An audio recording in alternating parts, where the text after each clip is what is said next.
अगला टॉपिक है आपका असहयोग आंदोलन। असहयोग आंदोलन से संबंधित जितना भी प्रश्न है सारे को हम लोग पढ़ेंगे, है ना। खिलाफत आंदोलन से संबंधित जितना भी है सारे को हम लोग पढ़ेंगे, ठीक है ना। तो चलिए स्टार्ट करते हैं। पहला क्वेश्चन की तरफ बढ़ जाइए आराम से। निम्नलिखित में से कौन सा योग एक सुमेलित नहीं है? तो बताइए। चौरा चौरी कांड कब हुआ था? चौरा चौरी कांड आपका 5 फरवरी 1922 को हुआ था। 5 फरवरी 1922 को हुआ था चौरा चौरी। ये आपका SCRT के अकॉर्डिंग बता रहे हैं। चौरा चौरी कांड जो होता है, चौरी चौरा कांड 5 फरवरी 1922 ईस्वी को हुआ था। गांधी जी ने दांडी यात्रा कब स्टार्ट किया था? 12 मार्च 1930 को स्टार्ट किया था और 6 अप्रैल 1930 को पहुंच गए थे दांडी। तो चौरी चौरा कांड कब स्टार्ट हुआ था? चौरी चौरा कांड कब हुआ था? स्टार्ट नहीं, कब हुआ था? तो आपका 5 फरवरी 1922 ईस्वी को हुआ था। गांधी जी ने दांडी यात्रा कब प्रारंभ की थी? 12 मार्च 1930। 12 मार्च 1930 को इन्होंने प्रारंभ किया था और 6 अप्रैल 1930 तक ये आंदोलन ये चला था, है ना, दांडी यात्रा। उसके बाद गांधी इरविन समझौता हुआ था 5 मार्च 1931 को।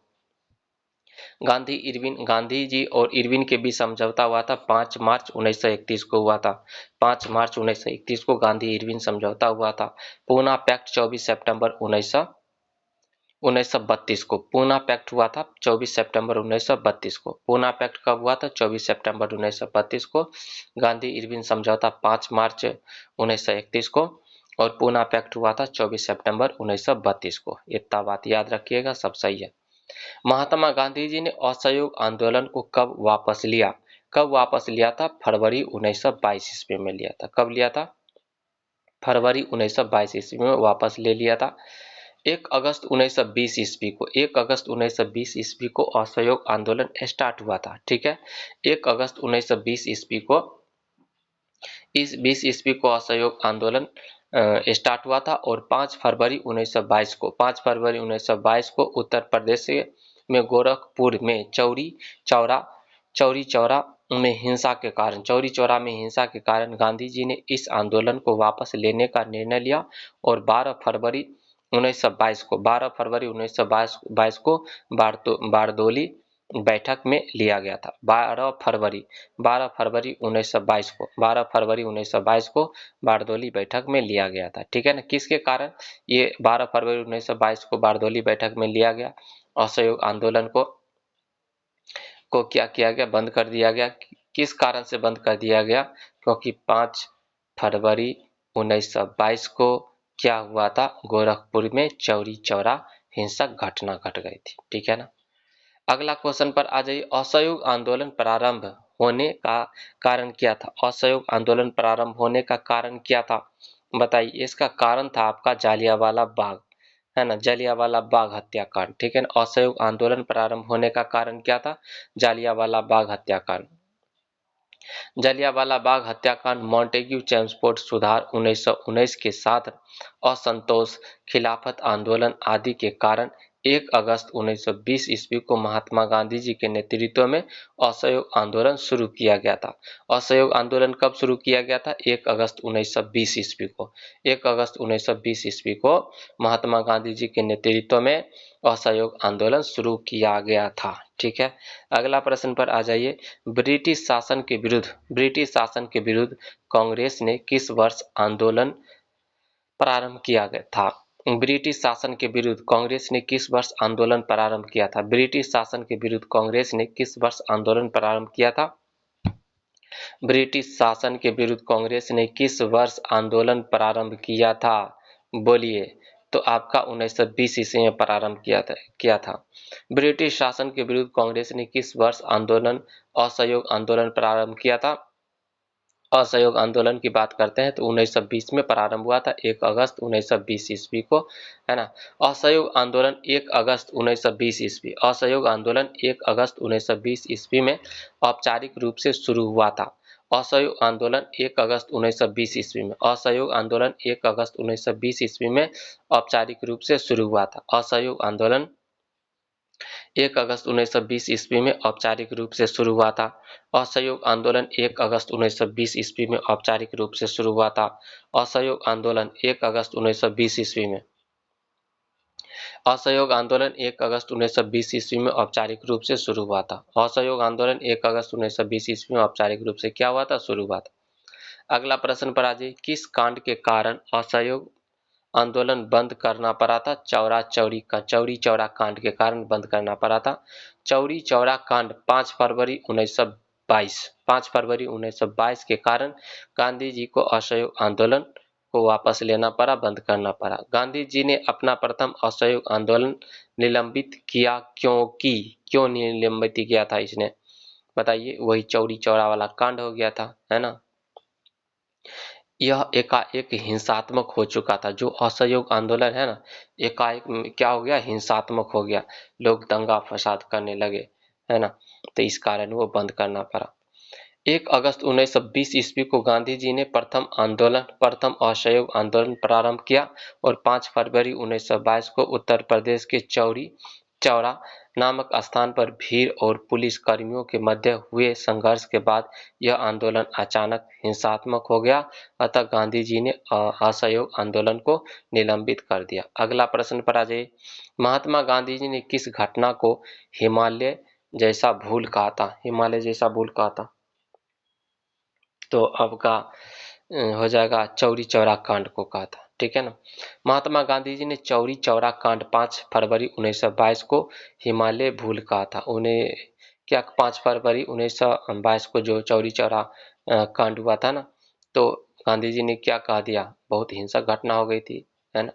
तो इसलिए उन्होंने कहा था कि हिमालय जैसी भूल थी मेरी, है कि नहीं। अगला चैप्टर है आपका स्वराज पार्टी। स्वराज पार्टी से संबंधित जो भी प्रश्न है, चलिए इसको देख लेते हैं। स्वराज पार्टी का गठन किसने किया था? बताइए। स्वराज पार्टी का गठन किसने किया था? चित्तरंजन दास जी और मोतीलाल नेहरू जी ने किया था। स्वराज पार्टी का गठन किसने किया था? चित्तरंजन दास जी और मोतीलाल नेहरू जी ने स्वराज पार्टी का गठन किया था। असहयोग आंदोलन के स्थगन के बाद 1922 ईस्वी में असहयोग आंदोलन के स्थगन के बाद 1922 ईस्वी में चित्तरंजन दास जी की अध्यक्षता में असहयोग आंदोलन के स्थगन के बाद 1922 ईस्वी में असहयोग आंदोलन के स्थगन के बाद 1922 ईस्वी में चित्तरंजन दास जी की अध्यक्षता में कांग्रेस के गया अधिवेशन विधान परिषदों के चुनाव में भाग लेने वाला प्रस्ताव पारित नहीं हुआ, जिसके बाद चित्तरंजन दास ने अध्यक्ष पद से इस्तीफा दे दिया और 1927 ईस्वी में इलाहाबाद में चित्तरंजन दास जी व मोतीलाल नेहरू जी ने स्वराज पार्टी का गठन किया था, है ना। तो स्वराज पार्टी का गठन किसके द्वारा किया गया था? चित्तरंजन दास जी और मोतीलाल नेहरू जी के द्वारा किया गया था। असहयोग आंदोलन के स्थगन के बाद 1922 ईस्वी में चित्तरंजन दास जी की अध्यक्षता में कांग्रेस के गया अधिवेशन, है ना, विधान परिषद के चुनाव में भाग लेने वाला प्रस्ताव पारित नहीं हुआ, जिसके बाद चित्तरंजन दास जी ने अध्यक्ष पद से इस्तीफा दे दिया। इस्तीफा दे दिया और 1927 ईस्वी में इलाहाबाद में चित्तरंजन दास जी और मोतीलाल नेहरू जी ने स्वराज पार्टी का गठन किया था। कब की बात है? 1923 की बात। अगला प्रश्न पर आज स्वराज पार्टी की स्थापना की गई। स्वराज पार्टी की स्थापना की गई थी कब? स्वराज पार्टी की स्थापना की गई थी 1927 ईस्वी में की गई थी। 1 जनवरी 1927 ईस्वी को स्वराज पार्टी की स्थापना की गई थी और देश बंधु चित्तरंजन दास जी और मोतीलाल नेहरू जी के द्वारा किया गया था। चित्तरंजन दास जी, मोतीलाल नेहरू, विट्ठल भाई पटेल ने इलाहाबाद में स्वराज पार्टी की स्थापना की थी, जिसके अध्यक्ष चित्तरंजन दास जी और मोतीलाल नेहरू जी क्या थे? सचिव बनाए गए थे। अगला प्रश्न पर आ जाइए, कौन 1927 ईस्वी में बनी स्वराज पार्टी के संस्थापक नेता थे? संस्थापक नेता कौन थे? मोतीलाल नेहरू जी थे। 1 जनवरी 1927 ईस्वी को 1 जनवरी 1927 ईस्वी को देशबंधु चित्तरंजन दास जी, मोतीलाल नेहरू जी, विट्ठल भाई पटेल ने इलाहाबाद में स्वराज पार्टी की स्थापना की। इलाहाबाद में इन्होंने स्वराज पार्टी की स्थापना की, जिसके जिसके अध्यक्ष चित्तरंजन दास जी और मोतीलाल नेहरू जी को सचिव बनाया गया था। जिसके अध्यक्ष किसको बनाया गया था? अध्यक्ष चित्तरंजन दास जी को और मोतीलाल नेहरू जी को क्या बनाया गया था? सचिव बनाया गया था। अगला प्रश्न पर आ जाइए।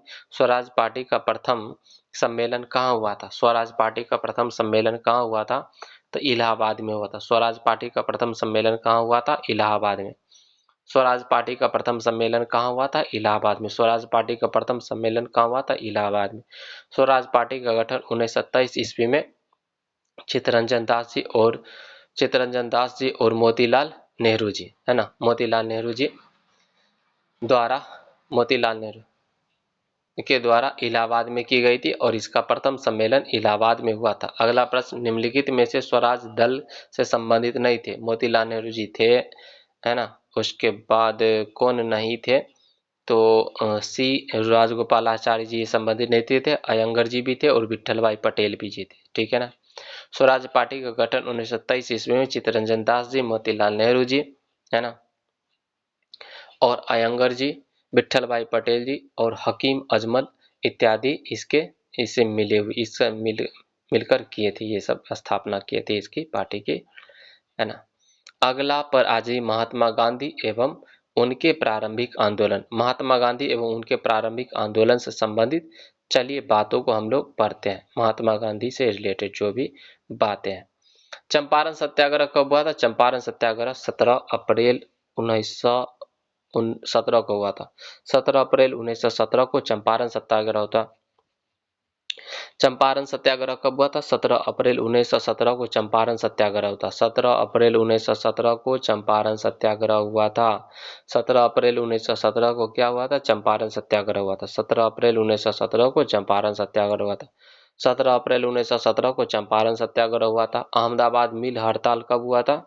15 मार्च 1918 को अहमदाबाद मिल जो हड़ताल हुआ था, अहमदाबाद मिल हड़ताल कब हुआ था? 15 मार्च 1918 को। 15 मार्च 1918 को। उसके बाद खेरा विद्रोह हुआ था 22 मार्च 1918 को। 15 मार्च 1918 को अहमदाबाद मिल हड़ताल हुआ था और 22 मार्च 1918 को खेरा विद्रोह। अहमदाबाद मिल हड़ताल है ना, मिल हड़ताल 15 मार्च 1918 को हुआ था। और खेरा विद्रोह आपका 22 मार्च 1918 को हुआ था। असहयोग आंदोलन 1 अगस्त 1920 को हुआ था। असहयोग आंदोलन 1 अगस्त 1920 को हुआ था, ठीक है ना। खेरा वाला चेक कीजिएगा, तो हमको लग रहा है अप्रैल में नहीं हुआ था, ठीक है ना।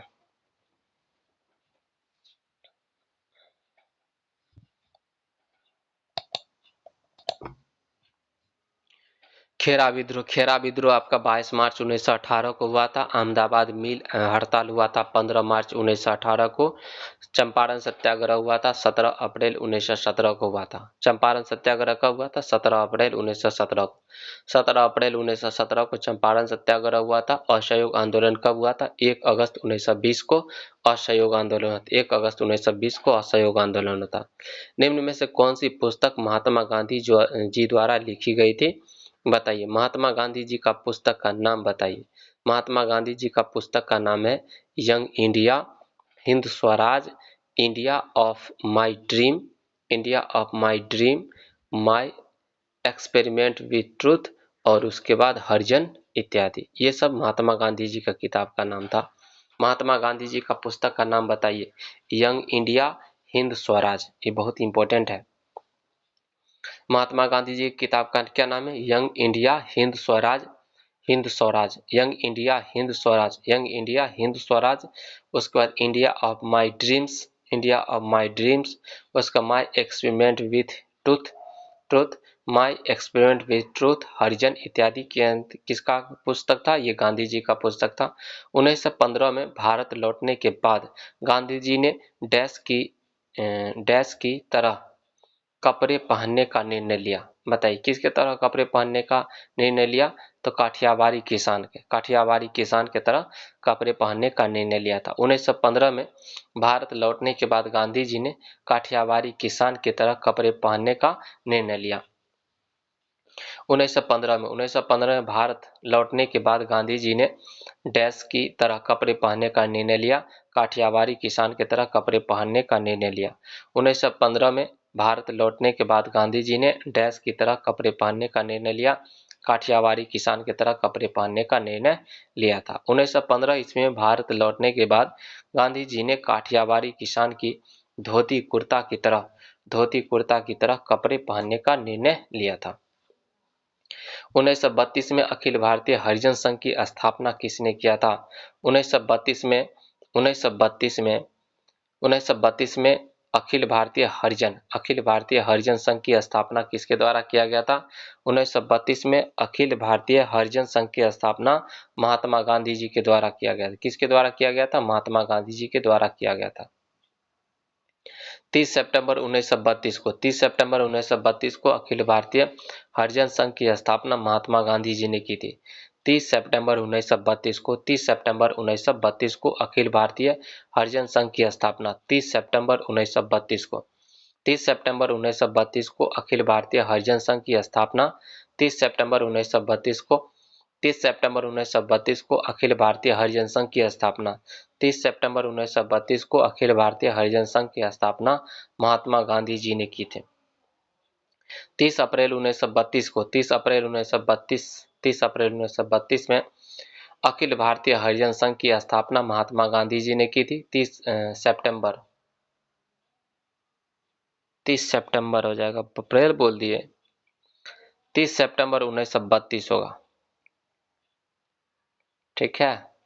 30 सितंबर 1932 को अखिल भारतीय किसान संघ की स्थापना महात्मा गांधी जी ने किया था और इसके संस्थापक अध्यक्ष उद्योगपति घनश्याम दास बिरला तथा सचिव अमृतलाल ठक्कर जी थे, ठीक है ना। अगला प्रश्न पर आ जाइए, कभी कभी हो जाता है गलती।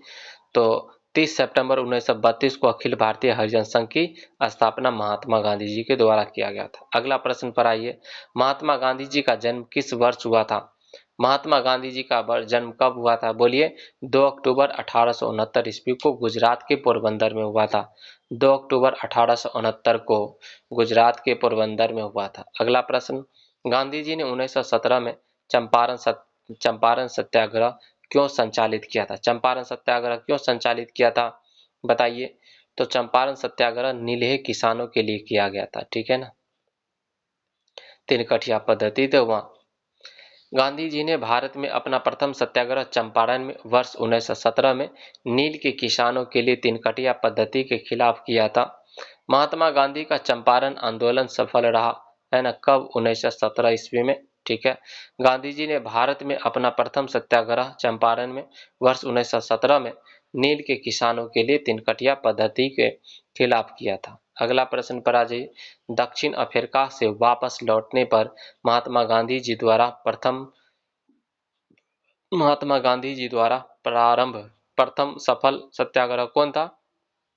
तो आपका चंपारण सत्याग्रह था। कौन था आपका? चंपारण सत्याग्रह।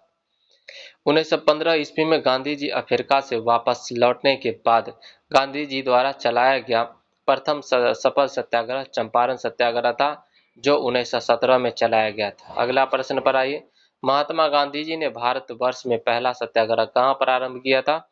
चंपारण में प्रारंभ किया था। गांधी जी ने भारत में अपना प्रथम सत्याग्रह चंपारण में वर्ष 1917 में नील के किसानों के लिए तिनकटिया पद्धति के खिलाफ किया था। अगला प्रश्न पर आ जाइए,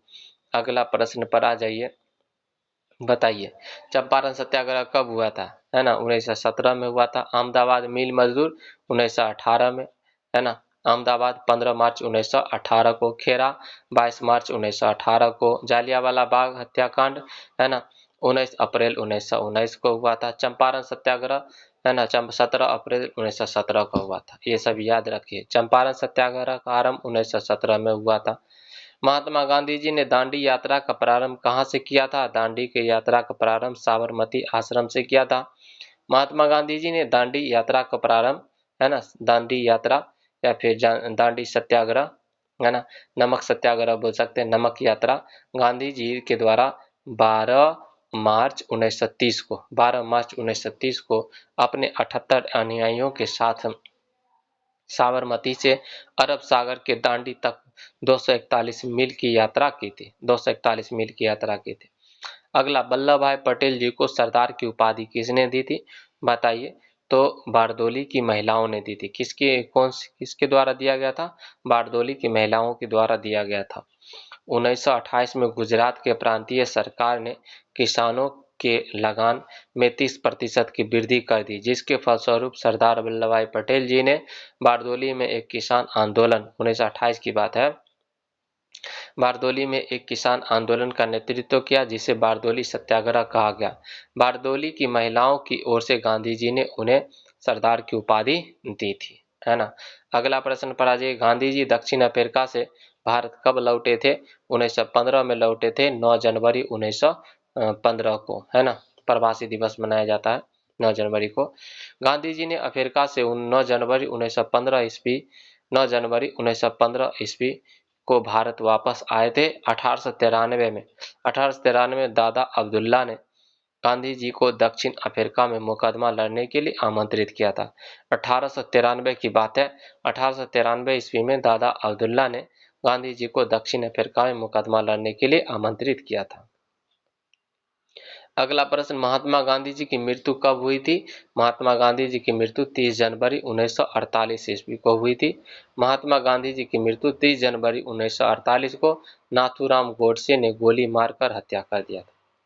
अगला प्रश्न, हरिजन बंधु नामक पत्रिका का नाम बदलकर क्या रखा गया था, तो इसका नाम बदलकर आपका नवजीवन रखा गया था, सॉरी हरिजन रखा गया था। हरिजन बंधु नामक पत्रिका का नाम बदलकर क्या रखा गया था, तो हरिजन रखा गया था। महात्मा गांधी जी ने 1919 में नवजीवन नामक पत्रिका का शुरुआत किया था, है ना। महात्मा गांधी जी ने 1919 ईस्वी में नवजीवन नामक पत्रिका का शुरुआत किया था और 1932 ईस्वी में इसका नाम बदलकर, है ना, 1932 ईस्वी नाम बदलकर हरिजन बंधु, 1932 ईस्वी नाम बदलकर हरिजन बंधु कर दिया और हरिजन बंधु नामक पत्रिका का नाम बदलकर हरिजन कर दिया गया था, हरिजन रख दिया गया था, ठीक है ना। तो ये आपका महात्मा गांधी जी द्वारा 1919 ईस्वी में महात्मा गांधी जी द्वारा 1919 ईस्वी में नवजीवन नामक पत्रिका की शुरुआत की गई और 1932 में इसका नाम बदलकर हरिजन बंधु कर दिया गया। उसके बाद हरिजन बंधु से भी नाम बदलकर इसको हरिजन कर दिया गया था, ठीक है ना। तो ये इस प्रकार से याद रखिए। महात्मा गांधी को किसने सबसे पहले राष्ट्रपिता संबोधित किया था, सुभाष चंद्र बोस जी ने संबोधित किया था, सुभाष चंद्र बोस जी ने 6 जुलाई 1944 ईस्वी को 6 जुलाई 1944 ईस्वी को सुभाष चंद्र बोस जी ने रंगून रेडियो स्टेशन से एक संदेश प्रसारित करते हुए महात्मा गांधी जी को सर्वप्रथम राष्ट्रपिता कहकर संबोधित किया तथा उनसे निर्णायक लड़ाई में शुभकामनाएं मांगी थी। अगला, महात्मा गांधी जी की हत्या नाथूराम गोडसे ने निम्नलिखित में से किस दिन किया था, तो आपका ये हो जाएगा 30 जनवरी 1948 को किया था। महात्मा गांधी जी की हत्या नाथूराम गोडसे ने 30 जनवरी 1948 ईस्वी को किया था। अगला है सविनय अवज्ञा आंदोलन, गांधी इरविन समझौता, गोलमेज सम्मेलन और पूना पैक्ट के बारे में हम लोग पूरा कंप्लीट करेंगे। तो चलिए स्टार्ट करते हैं। खान अब्दुल गफ्फार खान द्वारा स्थापित खुदाई खिदमतगार को किस नाम से जाना जाता है, खुदाई खिदमतगार को रेड शर्ट्स के नाम से जाना जाता है। खान अब्दुल गफ्फार खान द्वारा स्थापित खुदाई खिदमतगार के द्वारा स्थापित खुदाई खिदमतगार को किस नाम से जाना जाता है, तो रेड शर्ट्स के नाम से जाना जाता है। सविनय अवज्ञा आंदोलन के दौरान उत्तर पश्चिमी सीमा पर सविनय अवज्ञा आंदोलन के दौरान उत्तर पश्चिम सीमा पर खान अब्दुल गफ्फार खान द्वारा स्थापित खुदाई खिदमतगार को लाल कुर्ती रेड शर्ट्स आंदोलन के नाम से भी जाना जाता है। गांधी जी ने दांडी मार्च कहां से प्रारंभ किया था, तो साबरमती आश्रम से प्रारंभ किया था 12 मार्च 1930 ईस्वी को, ठीक है ना। सविनय अवज्ञा आंदोलन के तहत महात्मा गांधी जी ने 12 मार्च 1930 ईस्वी को साबरमती आश्रम से अपने 78 अनुयायियों के साथ दांडी के लिए मार्च प्रारंभ किया था। 6 अप्रैल 1930 6 अप्रैल 1930 को 375 किलोमीटर की दूरी तय कर गांधी जी अरब सागर के तट पर स्थित दांडी पहुंचे और 6 अप्रैल 1930 6 अप्रैल 1930 को नमक कानून तोड़कर 6 अप्रैल 1930 को नमक कानून 6 अप्रैल 1930 को नमक कानून तोड़कर सभी ने अवज्ञा आंदोलन की शुरुआत की थी, है ना। अगला प्रश्न, निम्नलिखित में से किस सत्याग्रह आंदोलन में गांधी जी ने प्रत्यक्ष रूप से भाग नहीं लिया था? निम्नलिखित में से किस सत्याग्रह आंदोलन में गांधी जी ने प्रत्यक्ष रूप से भाग नहीं लिया था? तो वाईकॉम सत्याग्रह में गांधी जी ने प्रत्यक्ष रूप से भाग नहीं लिया था। राजकोट सत्याग्रह में लिया था, खेरा सत्याग्रह में लिया था, असहयोग आंदोलन में भी लिया था, लेकिन वाईकॉम सत्याग्रह में नहीं लिया था। किस सत्याग्रह आंदोलन में गांधी जी ने प्रत्यक्ष रूप से भाग नहीं लिया था? किस सत्याग्रह आंदोलन में गांधी जी ने प्रत्यक्ष रूप से भाग नहीं लिया था? तो आपका हो जाएगा आपका वाईकॉम सत्याग्रह, वाईकॉम सत्याग्रह हो जाएगा, ठीक है ना। वाईकॉम सत्याग्रह, वाईकॉम सत्याग्रह, वाईकॉम सत्याग्रह 1924 से 25 में हुआ था। वाईकॉम सत्याग्रह 1924 से 25 में हुआ था। वाईकॉम सत्याग्रह 1924 से 25 इसमें सामाजिक अस्पृश्यता की कुप्रथा, सामाजिक अस्पृश्यता की कुप्रथा के विरुद्ध त्रावणकोर केरल में शुरू किया गया था। वाईकॉम सत्याग्रह, वाईकॉम सत्याग्रह 1924 से 25 में, वाईकॉम सत्याग्रह 1924 से 25 में, वाईकॉम सत्याग्रह 1924 से 25 ईस्वी में सामाजिक अस्पृश्यता, वाईकॉम सत्याग्रह 1924 से 25 में सामाजिक अस्पृश्यता की कुप्रथा के विरुद्ध त्रावणकोर केरल में शुरू किया गया था, है ना। वाईकॉम सत्याग्रह 1924 से 25 ईस्वी में सामाजिक अस्पृश्यता के कुप्रभाव के विरुद्ध त्रावणकोर केरल में शुरू किया गया, जिसका उद्देश्य अहिंसावादी तरीके से सामाजिक अस्पृश्यता की कुप्रथा से मुक्त होना था, क्योंकि त्रावणकोर में दलितों के मंदिर प्रवेश तथा सार्वजनिक सड़कों के प्रयोग की पाबंदी थी। इसी आंदोलन में गांधी जी ने प्रत्यक्ष रूप से भाग नहीं लिया था। अगला क्वेश्चन पर आ जाइए। किसने अप्रैल 1930 ईस्वी में वेदारण्यम सत्याग्रह का आयोजन किया था? वेदारण्यम सत्याग्रह का आयोजन किसने किया था? श्री राजगोपालाचारी जी ने आयोजन किया था। सभी ने अवज्ञा आंदोलन के दौरान अप्रैल 1930 सभी ने अवज्ञा आंदोलन के दौरान अप्रैल 1930 में श्री राजगोपालाचारी ने प्रसिद्ध वेदारण्य सत्याग्रह का आयोजन तमिलनाडु के तंजावुर जिले के तिरुचिरापल्ली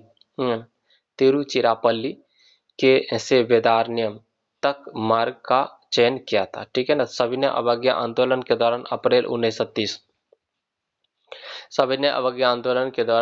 1930 में श्री राजगोपालाचारी ने प्रसिद्ध वेदारण्यम सत्याग्रह का आयोजन तमिलनाडु के तंजावुर जिले के तिरुचिरापल्ली से वेदारण्यम तक मार्ग का चयन किया था। अगला प्रश्न पर आइए। सभी ने अवज्ञा आंदोलन प्रारंभ करने का समय लिया गया, है ना। सभी ने अवज्ञा आंदोलन प्रारंभ करने का निर्णय लिया गया। कब निर्णय लिया गया था? तो इसका निर्णय लिया गया था 1929 में लाहौर अधिवेशन में। सभी ने अवज्ञा आंदोलन प्रारंभ करने का निर्णय लिया गया था। सभी ने अवज्ञा आंदोलन प्रारंभ करने का निर्णय लिया गया था आपका लाहौर अधिवेशन 1929 में। लाहौर अधिवेशन 1929, लाहौर के कांग्रेस अधिवेशन 1929 में सभी ने अवज्ञा आंदोलन प्रारंभ करने का निर्णय लिया गया था और पंडित जवाहरलाल नेहरू जी अध्यक्ष थे। 1929 की बात है, लाहौर में जो कांग्रेस अधिवेशन हुआ था। प्रसिद्ध गांधी इरविन समझौता किस वर्ष हुआ था? 1931 ईस्वी में हुआ था। कब? 1931 में 5 मार्च 1931 ईस्वी को हुआ था गांधी इरविन समझौता। 5 मार्च 1931 को हुआ था। गांधी इरविन समझौता कब हुआ था? 5 मार्च 1931 को हुआ था, जिसे दिल्ली समझौता भी कहा जाता है। गांधी इरविन समझौता 5 मार्च 1931 को हुआ था। गांधी इरविन समझौता कब हुआ था? 5 मार्च 1931 को हुआ था। गांधी इरविन समझौता 5 मार्च 1931 में हुआ था, जिसे दिल्ली समझौता भी कहा जाता है। तीनों गोलमेज सम्मेलन में किसने भाग लिया था? तो बाबा भीमराव अंबेडकर जी ने भाग लिया था। तीनों गोलमेज सम्मेलन में डॉक्टर B.R. अम्बेडकर जी ने भाग लिया था। भारतीय राष्ट्रीय कांग्रेस ने केवल दूसरे गोलमेज सम्मेलन में हिस्सा लिया था, है ना, जिसका नेतृत्व महात्मा गांधी जी के द्वारा किया गया था। अगला प्रश्न पर आ जाइए। पूना समझौता कब पूना समझौता कब हस्तांतरित किया गया था? पूना समझौता कब हस्तांतरित किया गया था? तो 24 सितंबर 1932 को 24 सितंबर 1932 को पूना समझौता हस्तांतरित किया गया था। 24 सितंबर 1932 को डॉक्टर अंबेडकर तथा अन्य हिंदू नेताओं 24 सितंबर 1932, है ना, 24 सितंबर 1932 को डॉक्टर अंबेडकर 24 सितंबर 1932 को 24 सितंबर 1932 को डॉक्टर अंबेडकर तथा अन्य हिंदू नेताओं 24 सितंबर 1932 को 24 सितंबर 1932 को डॉक्टर अंबेडकर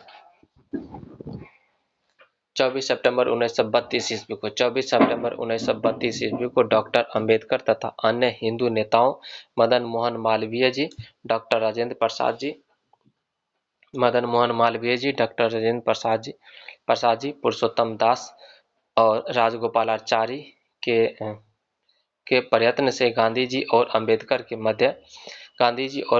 जी के मध्य एक समझौता हुआ, जिसे पूना समझौता कहा गया। जिसे क्या कहा गया? पूना समझौता कहा गया। इस समझौते के अनुसार क्या हुआ था, बताइए। तो 24 सितंबर 1932 को डॉक्टर अंबेडकर और अन्य हिंदू नेताओं के बीच समझौता हुआ था। इसको पूना पैक्ट भी कहा जाता है, ठीक है, पूना समझौता। पूना समझौता कब हुआ था? 24 सितंबर 1932 को डॉक्टर अंबेडकर तथा अन्य हिंदू नेताओं मदन मोहन मालवीय जी, डॉक्टर राजेंद्र प्रसाद जी, पुरुषोत्तम दास जी और राजगोपालाचारी जी के प्रयत्न से गांधी जी और अंबेडकर के मध्य एक समझौता हुआ, जिसे पूना जिसे क्या कहा गया? जिसे पूना समझौता कहा जाता है। इस समझौते के अनुसार दलित वर्ग के लिए पृथक निर्वाचक मंडल समाप्त कर दिया गया। दलित वर्ग के लिए पृथक निर्वाचक मंडल समाप्त कर दिया गया तथा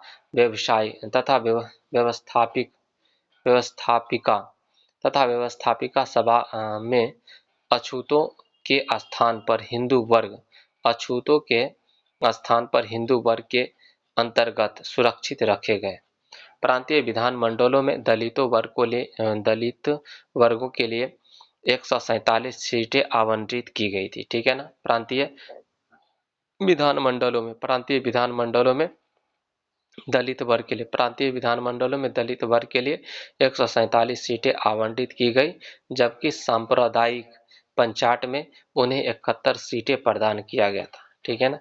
केंद्रीय विधान मंडल में ब्रिटिश भारत के सामान्य निर्वाचक वर्ग के लिए प्रदत्त 18% सीटें दलित वर्गों के लिए आरक्षित किया गया था, ठीक है ना। तो अगला क्वेश्चन पर है जी, पूना समझौते का उद्देश्य क्या था? पूना समझौते का उद्देश्य की बात करते हैं तो इसका उद्देश्य क्या था, बोलिए। तो दलित वर्ग को प्रतिनिधित्व देना, है ना। पूना समझौता भीमराव अंबेडकर तथा महात्मा गांधी जी के मध्य पुणे के यरवदा जेल में वर्ष 24 सितंबर 1932 ईस्वी में हुआ था। इसका प्रमुख उद्देश्य दलित वर्ग को प्रतिनिधित्व प्रदान करना था। पूना समझौता भीमराव अंबेडकर और महात्मा गांधी जी के मध्य पुणे के यरवदा जेल में वर्ष 24 सितंबर 1932 ईस्वी में हुआ था। इसका प्रमुख उद्देश्य दलित वर्ग को प्रतिनिधित्व प्रदान करना था। अगला प्रश्न पर आ जाइए।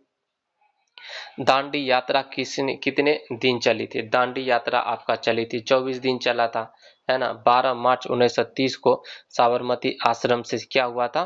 प्रारंभ हुआ था, ठीक है ना। और 12 मार्च 1930 ईस्वी को प्रारंभ हुआ और 24 दिन की यात्रा के पश्चात आपका 6 अप्रैल 1930 को दांडी पहुंचकर नमक कानून को भंग कर दिया गया था, ठीक है ना। अगला प्रश्न पर आ जाइए। निम्नलिखित में से कौन सा एक सही सुमेलित वाला? चौरी चौरा कांड कब हुआ था? बोलिए। चौरी चौरा कांड आपका 5 फरवरी 1922 को हुआ था। चौरी चौरा कांड 5 फरवरी 1922 को हुआ था। चौरी चौरा कांड 5 फरवरी 1922 को गांधी जी की दांडी मार्च आपका 12 मार्च 1930 से प्रारंभ हुआ था, 6 अप्रैल 1930 तक चला था।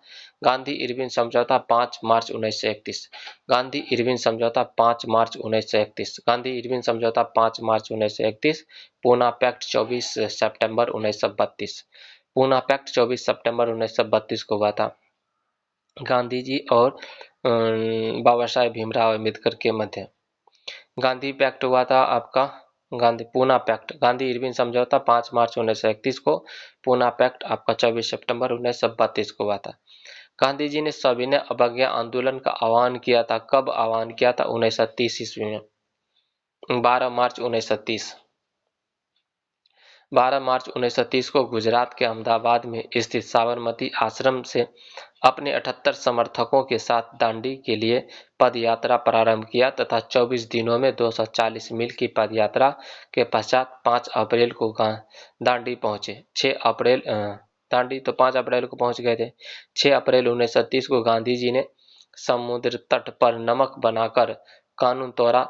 यहीं से सविनय अवज्ञा आंदोलन की शुरुआत हुई थी। ठीक है ना। अगला प्रश्न पर आइए। प्रथम गोलमेज सम्मेलन, प्रथम गोलमेज परिषद के समय इंग्लैंड के प्रधानमंत्री कौन थे? इंग्लैंड के प्रधानमंत्री, प्रथम गोलमेज सम्मेलन के समय इंग्लैंड का प्रधानमंत्री कौन था? इंग्लैंड के प्रथम गोलमेज सम्मेलन के समय प्रथम रैमजे मैकडोनाल्ड था। प्रथम गोलमेज सम्मेलन में इंग्लैंड का प्रधानमंत्री कौन था? Ramsay MacDonald. प्रथम गोलमेज सम्मेलन में इंग्लैंड का प्रधानमंत्री कौन था? Ramsay MacDonald. प्रथम गोलमेज सम्मेलन आपका 12 नवंबर 1930, 12 नवंबर 1930 से 19 जनवरी 1931 तक लंदन में आयोजित हुआ था। ठीक है ना। तो प्रथम गोलमेज सम्मेलन आपका 12 नवंबर 1930 से 19 जनवरी 1931 तक लंदन में आयोजित हुआ था। प्रथम गोलमेज सम्मेलन 12 नवंबर 1930 से 12 नवंबर 1930 से 19 जनवरी 1931 तक लंदन में आयोजित हुआ था। इस सम्मेलन का उद्घाटन ब्रिटेन के सम्राट जॉर्ज पंचम ने किया था तथा अध्यक्षता प्रधानमंत्री रैमजे मैकडोनाल्ड ने किया था, है ना। उसका सम्राट जॉर्ज पंचम था। प्रथम गोलमेज सम्मेलन कब हुआ था? बताइए कब हुआ था? तो 12 नवंबर 1930 से 19 जनवरी 1931 तक। ठीक है ना। लंदन में आयोजित हुआ था। इस सम्मेलन का उद्घाटन ब्रिटेन के सम्राट जॉर्ज पंचम ने किया था तथा अध्यक्षता प्रधानमंत्री रैमजे मैकडोनाल्ड ने किया था। ठीक है। अगला प्रश्न पर आ जाइए। सविनय अवज्ञा आंदोलन की असफलता के बाद गांधी जी ने महत्व किसको दिया था? रचनात्मक कार्यक्रम पर महत्व दिया था। सविनय अवज्ञा आंदोलन की असफलता के बाद गांधी जी ने रचनात्मक कार्यक्रम पर जोर दिया था, महत्व दिया था। सविनय अवज्ञा आंदोलन की असफलता के बाद गांधी जी ने रचनात्मक कार्यों को विशेष महत्व दिया, जैसे हरिजनोत्थान, खादी, उसके बाद हिंदू मुस्लिम एकता, छुआछूत का उन्मूलन आदि पर। महात्मा गांधी दिसंबर 1931 में खाली हाथ कहां से भारत लौटे थे? इंग्लैंड से, लंदन से लौटे थे। महात्मा गांधी दिसंबर 1931 में खाली हाथ कहां से लौटे थे? लंदन से लौटे थे। ठीक है ना, लंदन से लौटे थे। द्वितीय गोलमेज सम्मेलन बताइए। प्रथम गोलमेज सम्मेलन आपका कब से कब तक हुआ था? तो बोलिए। प्रथम गोलमेज सम्मेलन तो आपका 12 नवंबर 1930 से 19 जनवरी 1931 तक हुआ था। 12 नवंबर 1930 से प्रथम गोलमेज सम्मेलन लंदन में 12 नवंबर 1930 से 19 जनवरी 1931 तक लंदन में हुआ था। दूसरा गोलमेज सम्मेलन आपका 1931 में हुआ था, दिसंबर 1931 में हुआ था।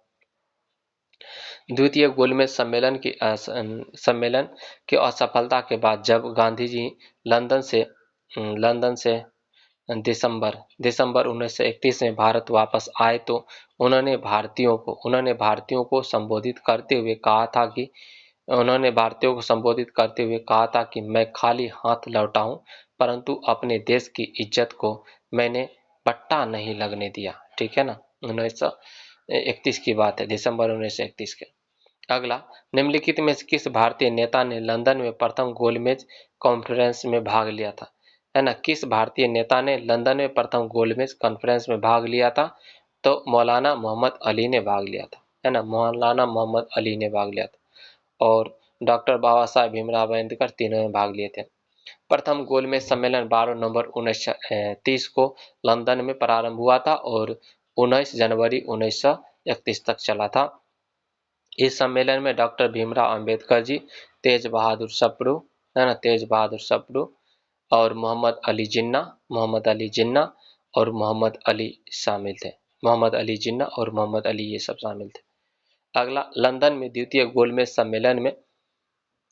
गोलमेज सम्मेलन की असफलता, इसकी छत्र छाया, है ना, बैक ड्रॉप, है ना, इसकी छत्र छाया बैकड्रॉप में हुआ। बताइए, द्वितीय गोलमेज सम्मेलन, तो आपका इसमें तो हो जाएगा इरविन और गांधी जी के मध्य, है ना, इरविन और गांधी जी के मध्य, इरविन गांधी समझौता। द्वितीय लंदन में द्वितीय गोलमेज सम्मेलन की असफलता इसकी छत्रछाया में हुआ था। इरविन और गांधी जी के मध्य हुआ था, इरविन और गांधी जी के मध्य। महात्मा गांधी और लॉर्ड इरविन के बीच 5 मार्च 1931। महात्मा गांधी और लॉर्ड इरविन के बीच 5 मार्च 1931 को एक समझौता हुआ। 5 मार्च 1931 को क्या हुआ था? एक समझौता हुआ। 5 मार्च 1931 को एक समझौता हुआ। 5 मार्च कब? 5 मार्च 1931 को एक समझौता हुआ। कांग्रेस 5 मार्च 1931 को एक समझौता हुआ था। कब की बात है? 5 मार्च 1931 को एक समझौता हुआ था।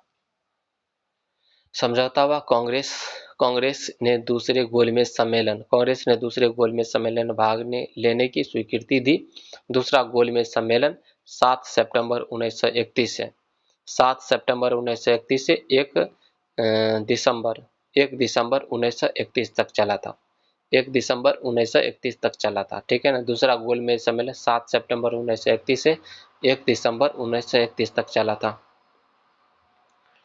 दूसरा गोलमेज सम्मेलन 7 सितंबर 1931 से 1 दिसंबर 1931 तक 1 दिसंबर 1931 तक चला था। ठीक है।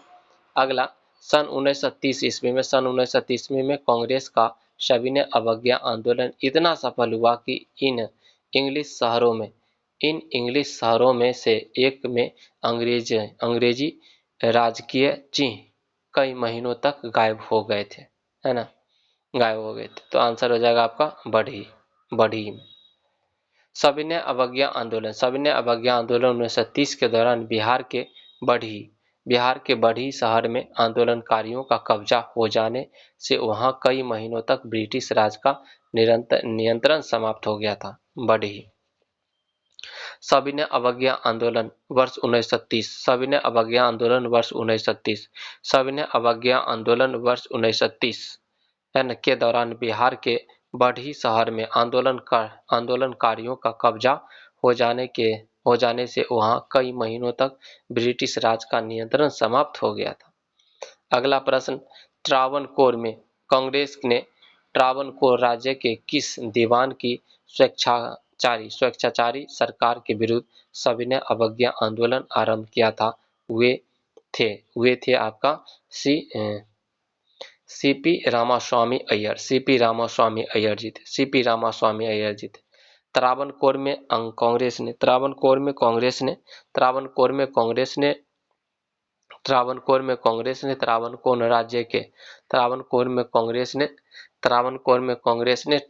राज्य के जिस दीवान की स्वेच्छाचारी सरकार के विरुद्ध सविनय अवज्ञा आंदोलन प्रारंभ किया था, वे थे, बताइए। त्रावणकोर में कांग्रेस ने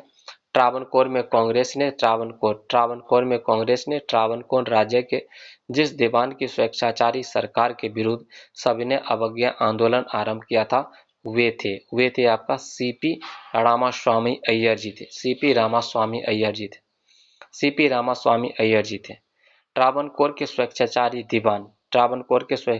दीवान ट्रावणकोर के स्वेच्छाचारी दीवान सीपी रामास्वामी अय्यर जी के विरुद्ध कांग्रेस ने सविनय अवज्ञा आंदोलन शुरू किया था, है ना, सविनय अवज्ञा आंदोलन शुरू किया था। ट्रावणकोर के स्वेच्छाचारी दीवान सीपी रामास्वामी अय्यर के विरुद्ध कांग्रेस ने सविनय अवज्ञा आंदोलन शुरू किया था। अगला प्रश्न, गांधी इरविन समझौता के हस्ताक्षरित होने में कितने महत्वपूर्ण भूमिका निभाई? गांधी इरविन समझौता के हस्ताक्षरित होने में किसने महत्वपूर्ण भूमिका निभाया था? किसने महत्वपूर्ण भूमिका निभाया था? तेज बहादुर सप्रू ने महत्वपूर्ण भूमिका निभाया था। तेज बहादुर सप्रू ने महत्वपूर्ण भूमिका निभाया था। वायसराय इरविन ने तेज बहादुर सप्रू तथा M.R. जयकर को वायसराय इरविन ने तेज बहादुर सप्रू तथा M.R. जयकर वायसराय इरविन ने तेज बहादुर सप्रू तथा M.R. जयकर को कांग्रेस एवं सरकार के मध्य शांति स्थापित करने की संभावनाओं का पता लगाने के लिए कहा। इसी उद्देश्य के लिए जवाहरलाल नेहरू तथा मोतीलाल नेहरू को गांधी जी से मिलने के लिए यरबदा जेल भेजा गया, है ना, यरबदा जेल भेजा गया, जिससे वे लोग गांधी जी के साथ समझौते के ऊपर विचार विमर्श कर सके। व्यापक विचार विमर्श के बाद कांग्रेस कार्यकारिणी ने गांधी जी को वायसराय से बातचीत आरंभ करने को अधिकृत किया। इस प्रकार गांधी जी और इरविन ने 5 मार्च 1931 को समझौता हुआ था। गांधी इरविन समझौता कब हुआ था? 5 मार्च 1931 को हुआ था। अगला है, निम्नलिखित में से कौन सा गोलमेज सम्मेलन 1932 में हुआ था? गोलमेज सम्मेलन 32 में आपका तीसरा गोलमेज सम्मेलन 32 में हुआ था। साइमन आयोग की रिपोर्ट पर विचार हेतु लंदन में कुल 3 गोलमेज सम्मेलन आयोजित किया गया था। प्रथम गोलमेज सम्मेलन 12 नवंबर 1930 से 19 जनवरी 1931 तक चला था। प्रथम गोलमेज सम्मेलन 12 नवंबर 1930 से 19 जनवरी 1931 तक चला था। प्रथम गोलमेज सम्मेलन 12 नवंबर 1930 से 19 जनवरी 1931 तक चला था। प्रथम गोलमेज सम्मेलन 12 नवंबर 1930 से 19 जनवरी 1931 तक चला था। 19 जनवरी 1931 तक चला था। दूसरा गोलमेज सम्मेलन आपका 7 सितंबर 1931 से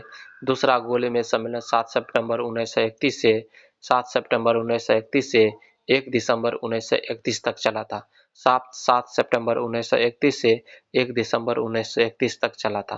तथा तृतीय गोलमेज सम्मेलन 17 नवंबर 1932 से 24 दिसंबर 1932 तक चला था। तीसरा गोलमेज सम्मेलन 17 नवंबर 1932। तीसरा गोलमेज सम्मेलन 17 नवंबर 1932। तीसरा गोलमेज सम्मेलन 17 नवंबर 1932।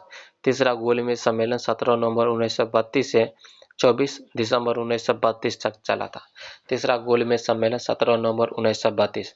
तीसरा गोलमेज सम्मेलन 17 नवंबर 1932 से 24 दिसंबर 1932 तक चला था।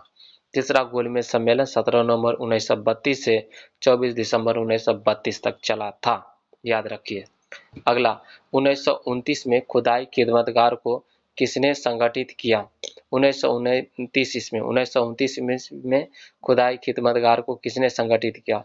1929 ईस्वी में खुदाई खिदमतगार 1929 ईस्वी में खुदाई खिदमतगार को किसने संगठित किया था?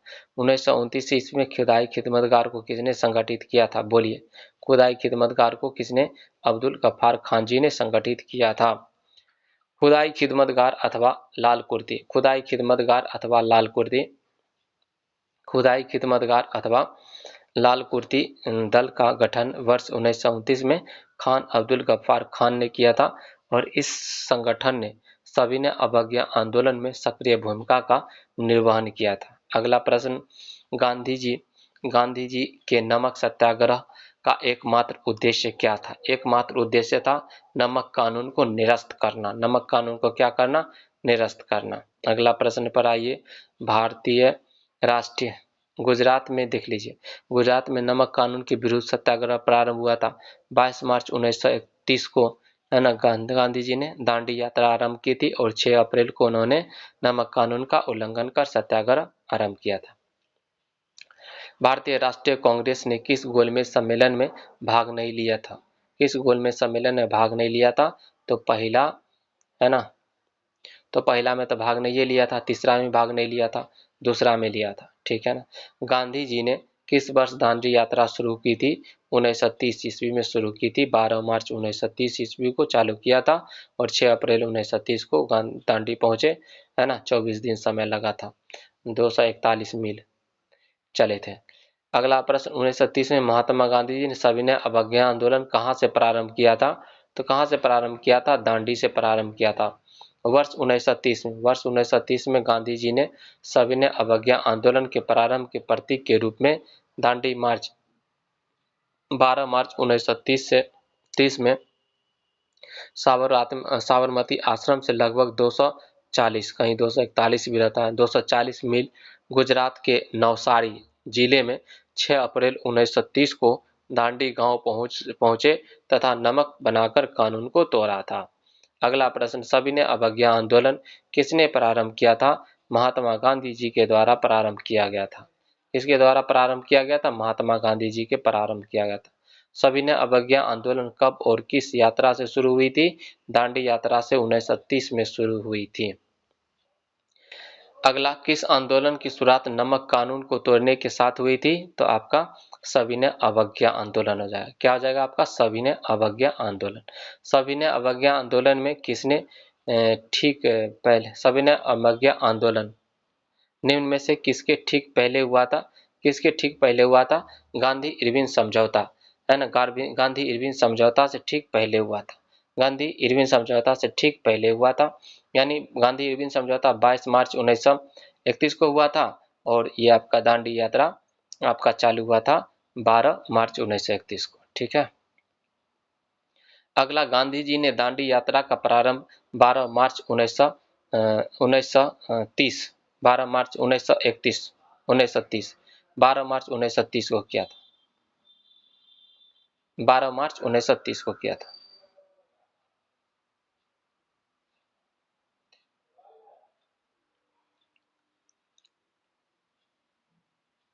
गांधी जी ने दांडी यात्रा, है ना, 12 मार्च 1930 को अपने 78 चुने हुए अनुयायियों के साथ साबरमती आश्रम से दांडी नवसारी जिला में किया था और 5 अप्रैल 1930 को 240 मील लंबी पदयात्रा बाद दांडी पहुंचे थे, ठीक है ना। अगला, गांधी ने दांडी यात्रा प्रारंभ की थी, है ना। कब प्रारंभ की थी बताइए? कहां से प्रारंभ की थी? साबरमती आश्रम से प्रारंभ की थी। भारतीयों ने साइमन कमीशन का विरोध क्यों किया? भारतीयों ने साइमन कमीशन का विरोध क्यों किया था? भारतीयों ने साइमन कमीशन के इसलिए विरोध किया था, साइमन कमीशन में सभी सदस्य अंग्रेज होने के कारण कांग्रेसियों ने इसे व्हाइट मैन कमीशन कहा था। अगला प्रश्न पर आ जाइए।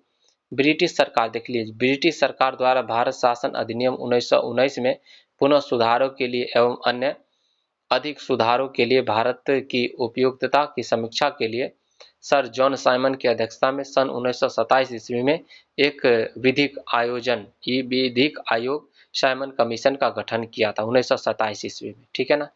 तो आप बताइए, तो भारत अधिक अधिक सुधार के लिए भारत की उपयुक्तता की समीक्षा के लिए साइमन कमीशन का गठन किया गया था आपका 1927 ईस्वी में, ठीक है ना। किसकी सुधार के लिए? तो भारत सरकार अधिनियम, भारत सरकार द्वारा भारत शासन अधिनियम 1919, भारत शासन अधिनियम 1919 में क्या सुधार हुआ नहीं हुआ इसकी समीक्षा के लिए, और भारत शासन अधिनियम 1919 में क्या सुधार हुआ इसकी समीक्षा के लिए आपका सर जॉन साइमन की अध्यक्षता में 1927 ईस्वी में, है ना, साइमन कमीशन का क्या किया गया था? गठन किया गया था। अगला, साइमन कमीशन को किसकी अध्यक्षता में नियुक्त किया गया था? साइमन कमीशन को किसकी अध्यक्षता में नियुक्त किया गया था? बोलिए। तो आपको सर जॉन साइमन की अध्यक्षता में नियुक्त किया गया था। साइमन कमीशन की नियुक्ति सर जॉन साइमन की अध्यक्षता में नवंबर 1927 को किया गया था। साइमन कमीशन की नियुक्ति सर जॉन साइमन की अध्यक्षता में नवंबर 1927 को किया गया था। इस आयोग के सातों सदस्य अंग्रेज थे। इस आयोग के सातों सदस्य कौन थे? अंग्रेज थे। भारतीयों में साइमन कमीशन का बहिष्कार क्यों किया था? क्योंकि सब अंग्रेज था। 1919 के भारत शासन अधिनियम, है ना, 1919 के भारत शासन अधिनियम 1919 के एक्ट के तहत गठित साइमन कमीशन 3 फरवरी 1928 को बम्बई पहुंच गया था। 3 फरवरी 1928 को बम्बई पहुंचा, जिसका भारतीयों ने विरोध किया था क्योंकि इसके सभी सदस्य अंग्रेज थे और इसमें भारतीयों को प्रतिनिधित्व नहीं दिया गया था। साइमन कमीशन पहली बार भारत आया कब आया था? 1928 ईस्वी में, 3 फरवरी 1928 को। साइमन कमीशन 3 फरवरी 1928 ईस्वी को कमीशन बम्बई पहुंचा था। अगला, द्वितीय गोलमेज सम्मेलन किस प्रश्न पर असफल रहा? किस प्रश्न पर असफल रहा? तो सांप्रदायिक प्रतिनिधित्व। द्वितीय गोलमेज सम्मेलन किस प्रश्न पर असफल रहा? सांप्रदायिक प्रतिनिधित्व। सांप्रदायिक प्रतिनिधित्व। दूसरा गोलमेज सम्मेलन 1931 सांप्रदायिक प्रतिनिधित्व के प्रश्न पर विफल हो गया था। द्वितीय गोलमेज सम्मेलन 1931 सांप्रदायिक नेतृत्व के प्रश्न पर विफल हो गया था। बेगूसराय में चौकीदारी कर के विरुद्ध आंदोलन एक हिंसा था आपका, तो आपका सविनय अवज्ञा आंदोलन के समय, ठीक है। सविनय अवज्ञा आंदोलन के समय जब देश के समुद्र के तटवर्ती लोग नमक बनाकर अपना विरोध प्रकट कर रहे थे, तो बिहार के लोगों ने अपना विरोध व्यक्त करने के लिए चौकीदारी कर देने बंद कर दिया था।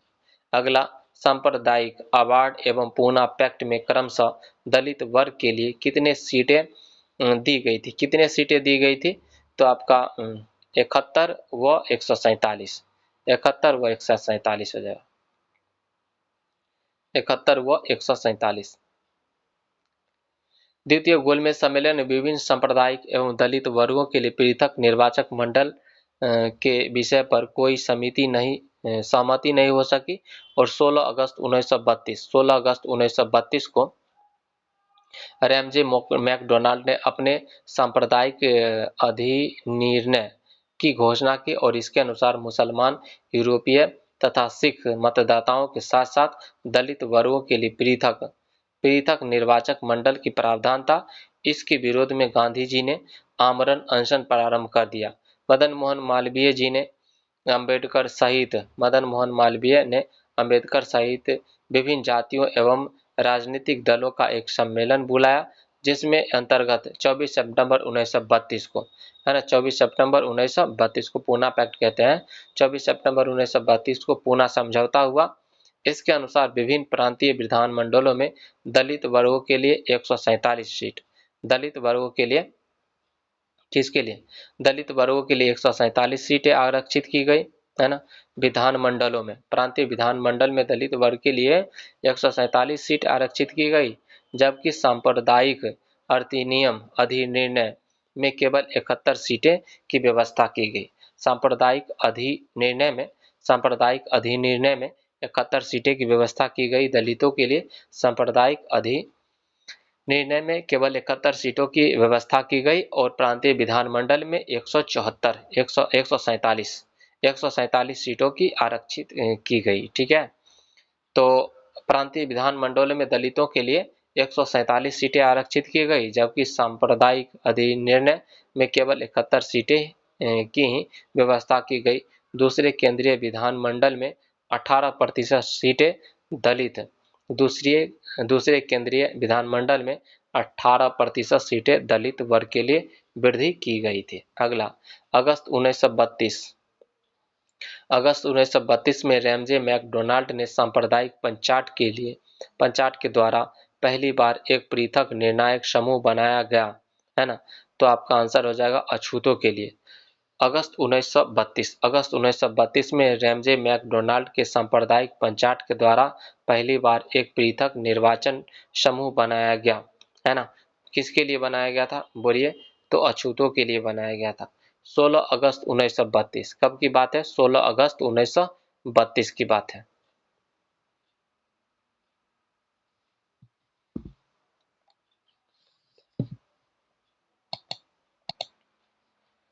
16 अगस्त 1932 16 अगस्त 1932 में रैमजे मैकडोनाल्ड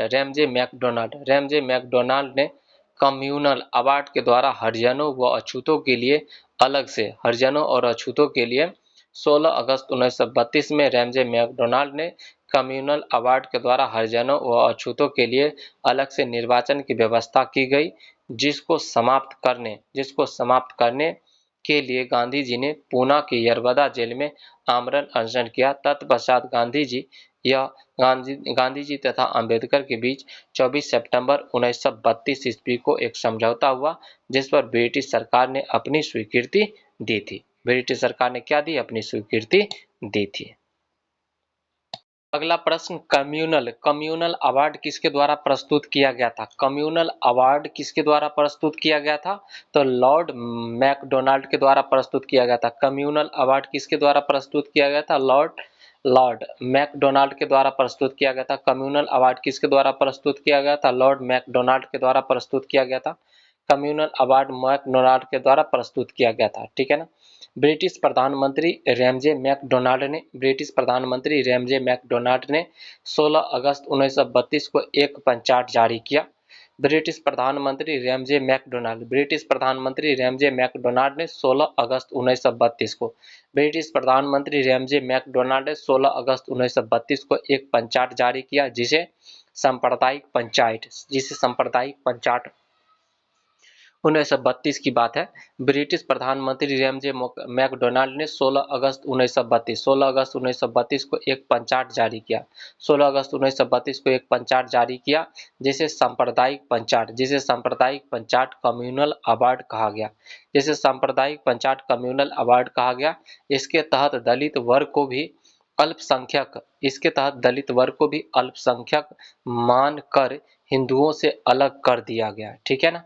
तो ब्रिटिश प्रधानमंत्री रैमजे मैकडोनाल्ड ने 16 अगस्त 1932 को एक पंचाट जारी किया, जिसे सांप्रदायिक पंचाट कम्युनल अवार्ड कहा गया।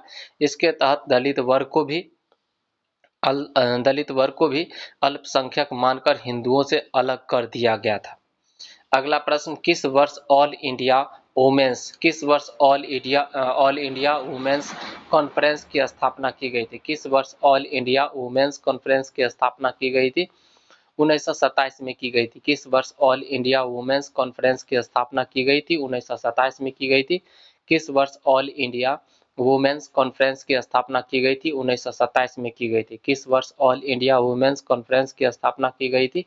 1927 में की गई थी। अखिल भारतीय महिला सम्मेलन ऑल इंडिया वुमेन्स कॉन्फ्रेंस की स्थापना 1927 ईस्वी में की गई थी। अखिल भारतीय महिला सम्मेलन ऑल इंडिया वुमेन्स कॉन्फ्रेंस की स्थापना 1927 ईस्वी में की गई थी। कब की गई थी? 1927 ईस्वी में की गई थी। अगला प्रश्न, निम्नलिखित में से भारतीय राष्ट्रीय कांग्रेस के किस अधिवेशन में पहली बार मौलिक अधिकारों से संबंधित प्रस्ताव पारित किए गए थे? निम्नलिखित में से भारतीय राष्ट्रीय कांग्रेस के किस अधिवेशन में पहली बार मौलिक अधिकारों से संबंधित प्रस्ताव पारित किया गया था? तो ये किया गया था आपका कराची अधिवेशन 1931 और इसकी अध्यक्षता सरदार वल्लभ भाई पटेल जी के द्वारा किया जाता है, ठीक है। भारतीय राष्ट्रीय कांग्रेस के कराची अधिवेशन 1931 का जो अध्यक्ष कौन थे? सरदार पटेल थे। भारतीय राष्ट्रीय कांग्रेस के कराची अधिवेशन 1931 में हुआ था। भारतीय राष्ट्रीय कांग्रेस का कराची अधिवेशन कब हुआ था? 1931 में। भारतीय राष्ट्रीय कांग्रेस का कराची अधिवेशन 1931 में हुआ था। भारतीय राष्ट्रीय कांग्रेस का कराची अधिवेशन 1931 में हुआ था। अध्यक्ष थे सरदार पटेल जी थे। और पहली बार मौलिक अधिकारों से संबंधित प्रस्ताव पारित किए गए। और पहली बार क्या किया गया? पहली बार मौलिक अधिकारों से संबंधित प्रस्ताव पारित किया गया था। है ना, पहली बार मौलिक अधिकार से संबंधित प्रस्ताव पारित किया गया था। इसके साथ ही राष्ट्रीय आर्थिक कार्यक्रम से संबंधित इसके साथ ही राष्ट्रीय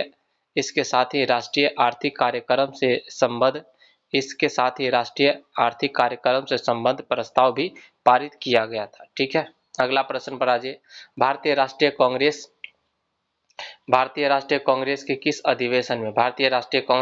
अधिवेशन में पूर्ण स्वराज का सिद्धांत गृहीत हुआ था? पूर्ण स्वराज का सिद्धांत कब गृहीत हुआ था? भारतीय राष्ट्रीय कांग्रेस के किस अधिवेशन में पूर्ण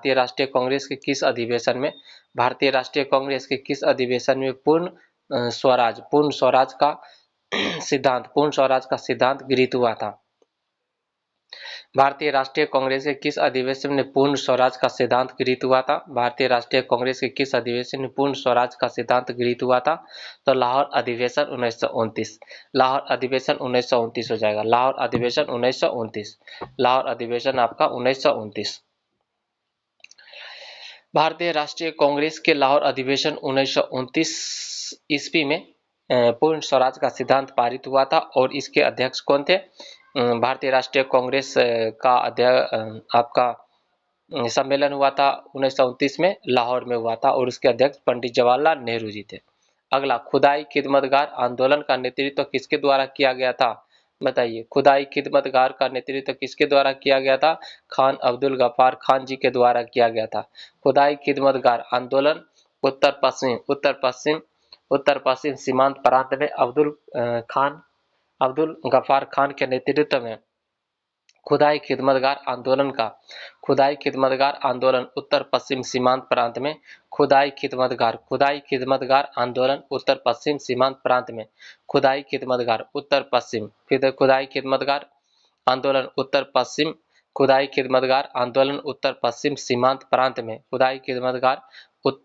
सीमांत प्रांत में अब्दुल गफ्फार खान के नेतृत्व में वर्ष 1929 में हुआ था। कब हुआ था? वर्ष 1929 में हुआ था। यह आंदोलन गांधी जी के अहिंसात्मक आंदोलन से प्रेरित था। यह आंदोलन गांधी जी के अहिंसात्मक आंदोलन से क्या था? प्रेरित था। अगला प्रश्न पर आ जाइए। पूना समझौता पर हस्ताक्षर कब हुआ था? पूना समझौता पर हस्ताक्षर कब हुआ था? पूना समझौता पर हस्ताक्षर हुआ था आपका 24 सितंबर 1932 को। पूना समझौता पर हस्ताक्षर कब हुआ था? 24 सितंबर 1932। पूना समझौता पर हस्ताक्षर कब हुआ था? 24 सितंबर 1932 को। पूना समझौता पर हस्ताक्षर हुआ था 24 सितंबर 1932 को। पूना समझौता पर हस्ताक्षर हुआ था 24 सितंबर 1932 को। पूना समझौता पर हस्ताक्षर हुआ था 24 सितंबर 1932 को। पूना समझौता पर हस्ताक्षर कब हुआ था? 24 सितंबर 1932 को। पूना समझौता पर हस्ताक्षर कब हुआ था? 24 सितंबर 1932 को। पूना समझौता पर कब हस्ताक्षर हुआ था? 24 सितंबर 1932 को। पूना समझौता पर हस्ताक्षर हुआ था 24 सितंबर 1932 को। पूना समझौता पर हस्ताक्षर हुआ 24 सितंबर 1932 को हुआ था। पूना समझौता मदन मोहन मालवीय जी और श्री राजगोपालाचारी जी और जयकर जी, है ना, और तेज बहादुर सप्रू, घनश्याम दास बिरला इत्यादि नेताओं के प्रयासों से, मदन मोहन मालवीय जी और ये सब लोग थे, ठीक है ना, और इन लोगों के प्रयासों से 24 सितंबर 1932 को महात्मा गांधी जी और दलित नेता BR अम्बेडकर जी के बीच ये समझौता हुआ था, पूना समझौता, है ना, जिसे पूना समझौता के नाम से जाना जाता है। ठीक है, अगला प्रश्न पर आ जाइए। 5 मार्च 1931 को कौन सा महत्वपूर्ण घटना घटी थी? 5 मार्च 1931 को कौन सा महत्वपूर्ण घटना घटी थी? तो गांधी इरविन जो समझौता हुआ था ना, गांधी जी का गोलमेज सम्मेलन में भाग लेना, ये तो नहीं हो जाएगा। कराची कांग्रेस, गांधी इरविन समझौता हुआ था, है ना, ये आंसर क्या आ जाएगा? गांधी इरविन समझौता हुआ था, है कि नहीं? तो 5 मार्च 1931 को महत्वपूर्ण घटना हुआ था गांधी इरविन समझौता। 5 मार्च 1931 को गांधी इरविन समझौता, 5 मार्च 1931 को गांधी इरविन समझौता हुआ था। 5 मार्च 1931 को महात्मा गांधी जी और वाइसराय लॉर्ड इरविन के बीच संपन्न हुआ था, एक समझौता हुआ था। गांधी इरविन समझौता 5 मार्च 1931 को महात्मा गांधी और वाइसराय लॉर्ड इरविन के बीच संपन्न हुआ था। गांधी गांधी इरविन समझौता गांधी इरविन समझौता गांधी इरविन समझौता 5 मार्च 1931 गांधी इरविन समझौता 5 मार्च 1931 को महात्मा गांधी और वायसराय लॉर्ड इरविन के बीच संपन्न हुआ था। ऐतिहासिक ऐतिहासिक जो गांधी इरविन समझौता 5 मार्च 1931 को महात्मा गांधी और वायसराय लॉर्ड इरविन के मध्य संपन्न हुआ था। ऐतिहासिक गांधी इरविन समझौता 5 मार्च 1931 को महात्मा गांधी और वायसराय लॉर्ड इरविन के बीच संपन्न हुआ था। गांधी जी और महात्मा गांधी और किसके बीच? महात्मा गांधी और इरविन के बीच 5 मार्च 1931 को महात्मा गांधी और वायसराय लॉर्ड इरविन के बीच संपन्न हुआ था। अगला पूना पूना पैक्ट का उद्देश्य था। पूना पैक्ट का उद्देश्य क्या था? पूना पैक्ट का उद्देश्य था दलित वर्ग का राजनीतिक प्रतिनिधित्व। पूना पैक्ट का उद्देश्य था पूना पैक्ट का उद्देश्य था दलित वर्ग का राजनीतिक प्रतिनिधित्व। दलित वर्ग का राजनीतिक प्रतिनिधित्व। दलित वर्ग का राजनीतिक प्रतिनिधित्व। पूना पैक्ट का उद्देश्य था दलित वर्ग का राजनीतिक प्रतिनिधित्व।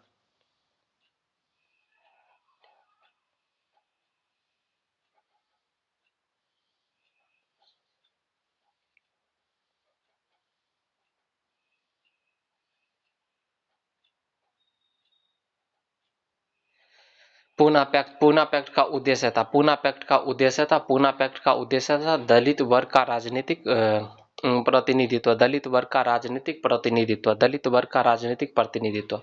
दलित वर्ग का राजनीतिक प्रतिनिधित्व। दलित वर्ग का क्या? दलित वर्ग का राजनीतिक प्रतिनिधित्व।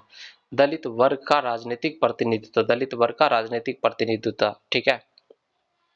पूना पैक्ट का उद्देश्य दलित वर्ग का राजनीतिक प्रतिनिधित्व प्रदान करना था। पूना पैक्ट का उद्देश्य पूना पैक्ट का उद्देश्य दलित वर्ग का राजनीतिक प्रतिनिधित्व प्रदान करना था। पूना पैक्ट का उद्देश्य दलित वर्ग का राजनीतिक प्रतिनिधित्व प्रदान करना था।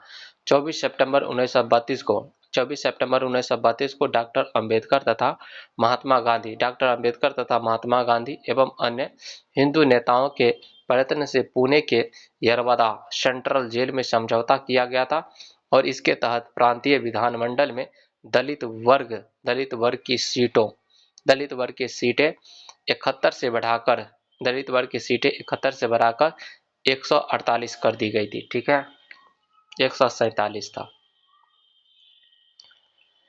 तो पूना पैक्ट का उद्देश्य दलित वर्ग को राजनीतिक प्रतिनिधित्व प्रदान करना था। 24 सितंबर 1932 को डॉक्टर अंबेडकर तथा महात्मा गांधी एवं अन्य हिंदू नेताओं के प्रयत्न से पुणे की यरवदा सेंट्रल जेल में समझौते किया गया था और इसके तहत प्रांतीय विधानमंडल में दलित वर्ग की सीटें 71 से बढ़ाकर 148 कर दी गई थी और कहीं कहीं 147 लिखा है। अगला अंबाबाई एवं एक स्वतंत्रता सेनानी भारत के किस राज्य के थे? है ना, अंबाबाई कहाँ की थी बताइए? अंबाबाई एक स्वतंत्रता सेनानी भारत के किस राज्य से थी?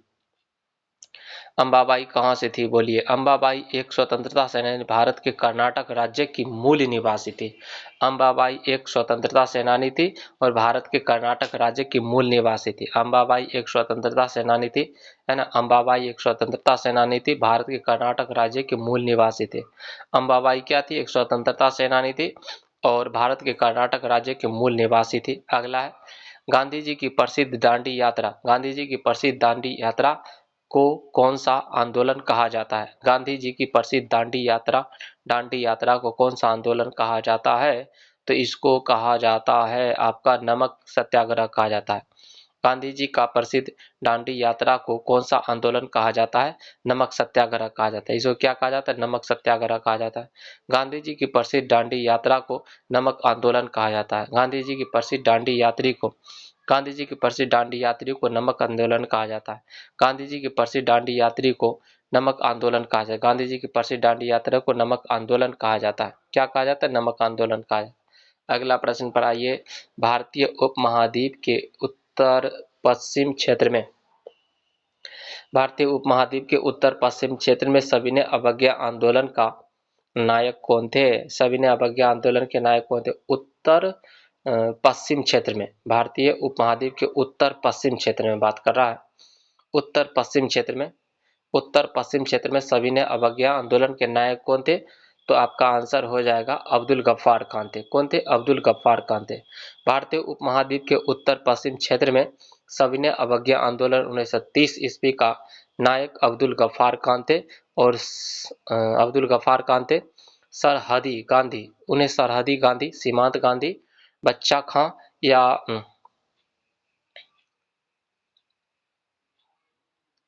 देखिए, अब्दुल गफ्फार खान जी को सरहदी गांधी, सीमांत गांधी, बच्चा खां या बादशाह खां जैसे उपाधि से विभूषित किया गया है। अब्दुल गफ्फार खान जी का जन्म पेशावर पाकिस्तान में हुआ था।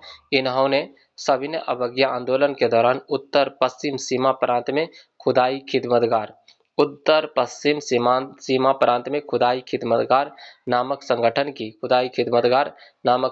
की सहायता से लाल कुर्ती आंदोलन चलाया था, है ना। किसके द्वारा चलाया गया था? ये आपका खान अब्दुल गफ्फार खान के जी के द्वारा चलाया गया था। अगला प्रश्न पर आ जाइए। 6 अप्रैल 1930 6 अप्रैल 1930 को चंपारण में नमक सत्याग्रह का नेतृत्व किसने किया था? बताइए। 6 अप्रैल 1930 की बात है। 6 अप्रैल 1930 को चंपारण में नमक सत्याग्रह का नेतृत्व किसने किया था? बिपिन बिहारी वर्मा ने किया था। 6 अप्रैल 1930 को चंपारण में नमक सत्याग्रह का आंदोलन चंपारण में नमक सत्याग्रह का नेतृत्व किसने किया था? विपिन बिहारी वर्मा ने किया था। किसने किया था? विपिन बिहारी वर्मा ने किया था। विपिन बिहारी वर्मा ने किया। 6 अप्रैल 1930 को सारण एवं चंपारण में 6 अप्रैल 1930 को सारण एवं चंपारण में 6 अप्रैल 1930 को सारण एवं चंपारण में नमक सत्याग्रह का नेतृत्व विपिन बिहारी वर्मा ने किया था।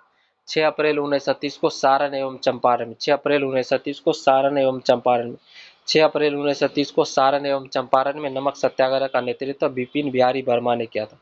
6 अप्रैल 1930 को सारण एवं चंपारण में 6 अप्रैल 1930 को सारण एवं चंपारण 6 अप्रैल 1930 को सारण एवं चंपारण में 6 अप्रैल 1930 को सारण एवं चंपारण में नमक सत्याग्रह का नेतृत्व विपिन बिहारी वर्मा ने किया था। 6 अप्रैल 1930 को सारण एवं चंपारण में 6 अप्रैल 1930 को सारण एवं चंपारण में 6 अप्रैल 1930 को सारण एवं चंपारण में 6 अप्रैल 1930 को सारण एवं चंपारण में नमक सत्याग्रह का नेतृत्व विपिन बिहारी वर्मा ने किया था। 6 अप्रैल 1930 को सारण एवं चंपारण में 6 अप्रैल 1930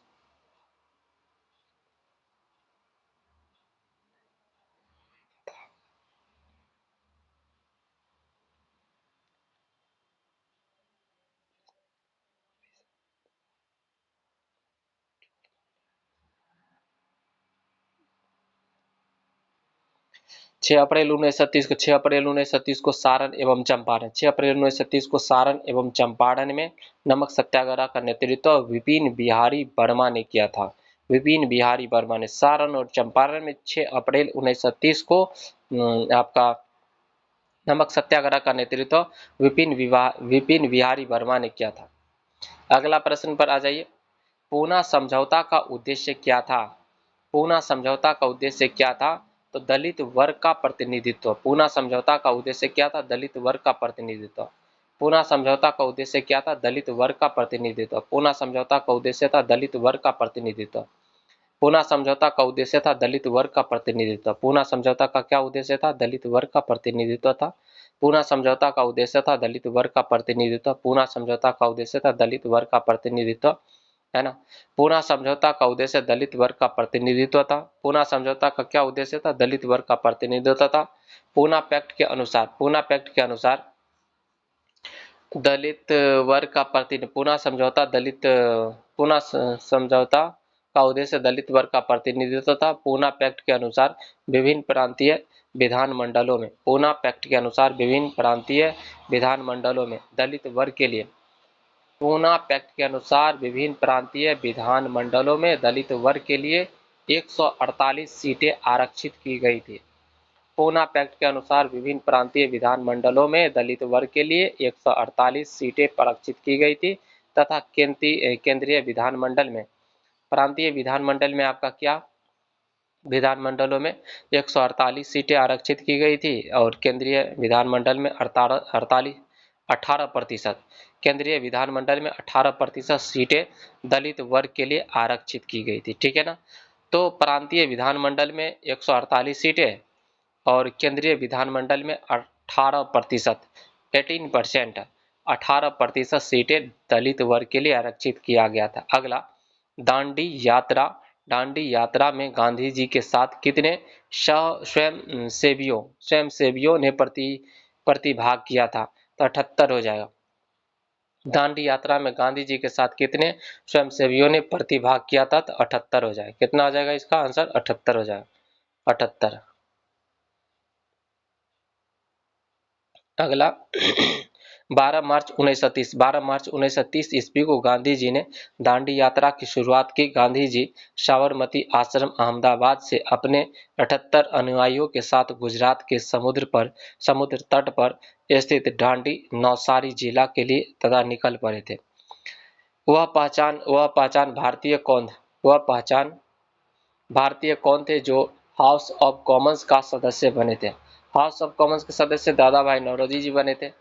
दादा भाई नौरोजी पहले ऐसे भारतीय थे जो उदारवादी दल से ब्रिटिश संसद में दादा भाई नौरोजी पहले ऐसे भारतीय थे जो उदारवादी दल से ब्रिटिश संसद में 1992 ब्रिटिश संसद में 1892 दादा भाई नौरोजी पहले ऐसे भारतीय थे जो उदारवादी दल से ब्रिटिश संसद में 1892 ईस्वी के आम चुनाव में फिन्सबरी सीट से जीतकर हाउस ऑफ कॉमन्स के सदस्य बने थे। फिन्सबरी सीट से जीतकर हाउस ऑफ कॉमन्स के सदस्य बने थे। दादा भाई नौरोजी पहले ऐसे भारतीय थे जो उदारवादी दल से ब्रिटिश संसद में दादा भाई नौरोजी पहले ऐसे भारतीय थे जो उदारवादी दल से ब्रिटिश संसद में दादा भाई नौरोजी पहले ऐसे भारतीय थे जो उदारवादी दल से ब्रिटिश संसद में 1892 ईस्वी में आम चुनाव में फिन्सबरी सीट से जीतकर हाउस ऑफ कॉमन्स के सदस्य बने थे। फिन्सबरी सीट से जीतकर हाउस ऑफ कॉमन्स क्या बने थे? सदस्य बने थे। अगला प्रश्न बाजिए, गांधी इरविन समझौते पर हस्ताक्षर होने वाला वर्ष है। गांधी इरविन समझौते पर हस्ताक्षर होने वाला वर्ष है। गांधी इरविन समझौते पर हस्ताक्षर होने वाला वर्ष है। गांधी इरविन समझौते पर कब हस्ताक्षर हुआ था? 1931 ईस्वी में हुआ था। कब हुआ था? 1931 ईस्वी में हुआ था। गांधी इरविन समझौते पर हस्ताक्षर कब हुआ था? 1931 ईस्वी में, 5 मार्च 1931। 5 मार्च 1931 को महात्मा गांधी और तत्कालीन वाइसराय लॉर्ड इरविन के बीच एक राजनीतिक समझौता हुआ जिसे गांधी इरविन समझौता या दिल्ली पैक्ट भी कहते हैं। 5 मार्च 1931 को 5 मार्च 1931 कब की बात है? 5 मार्च 1931 को महात्मा गांधी और तत्कालीन वाइसराय लॉर्ड इरविन के बीच एक राजनीतिक समझौता हुआ जिसे गांधी इरविन समझौता या दिल्ली पैक्ट भी कहते हैं। जिसे क्या कहते हैं? गांधी इरविन समझौता या फिर दिल्ली पैक्ट कहा जाता है। अगला प्रश्न पर आ जाइए, किसने तीनों गोलमेज सम्मेलन में भाग लिया था? तो बाबा साहेब B.R. अम्बेडकर जी ने भाग लिया था। B.R. अम्बेडकर जी ने तीनों गोलमेज सम्मेलन में भाग लिया था। कांग्रेस ने केवल द्वितीय गोलमेज सम्मेलन में ही भाग लिया था और गांधी जी के नेतृत्व में भाग लिया गया था। ठीक है। अगला प्रश्न पर आ जाइए, कांग्रेस ने किस एकमात्र गोलमेज सम्मेलन में भाग लिया था? तो दूसरा गोलमेज सम्मेलन में 7 सितंबर 1931 से 1 दिसंबर